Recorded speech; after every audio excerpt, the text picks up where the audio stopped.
বাংলাদেশকে অস্থিতিশীল করলে তার জবাব দেওয়ার হুঁশিয়ারি দিয়েছিলেন জাতীয় নাগরিক পার্টি বা এনসিপির দক্ষিণাঞ্চলের মুখ্য সংগঠক হাসনাত আব্দুল্লাহ। সোমবার শহীদ মিনারে এক অনুষ্ঠানে তিনি এই হুঁশিয়ারি দেন।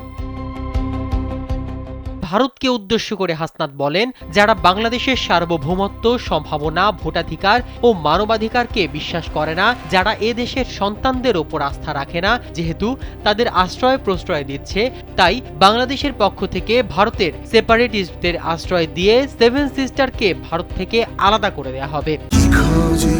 সেনসেশন ক্লাসিক স্ট্রবেরি ও কফি ভ্যারিয়েন্টে বাংলাদেশকে অস্থিতিশীল করলে তার জবাব দেওয়া হবে এবং সেই বিদ্রোহের আগুন সারা পৃথিবীতে ছড়িয়ে পড়বে।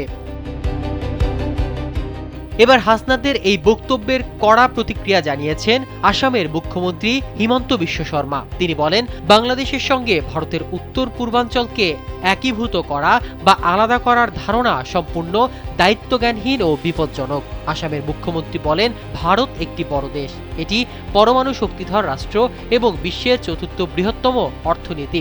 বাংলাদেশ কিভাবে এমন কথা ভাবতে পারে? এ ধরনের শত্রুতামূলক আচরণ চলতে থাকলে ভারত চুপ থাকবে না, প্রয়োজনে শিক্ষা দিতে হতে পারে। হাসনাত তার ওই বক্তব্যে আরো বলেছিলেন, যারা দেশে বিশৃঙ্খলা সৃষ্টি করছে, নির্বাচন বানচাল করতে চায়, ওসমান হাদিকে হত্যার চেষ্টার সঙ্গে জড়িত, এমনকি সীমান্তে বাংলাদেশিদের ঝুলিয়ে রাখছে, তাদের পৃষ্ঠপোষকতা করছে ভারত। এনসিপির এই নেতা আরও বলেছিলেন, হাসিনা তার পৃষ্ঠপোষকরা অর্থ, অস্ত্র ও প্রশিক্ষণ দিয়ে বাংলাদেশের বিরুদ্ধে মানুষ দাঁড় করাচ্ছে।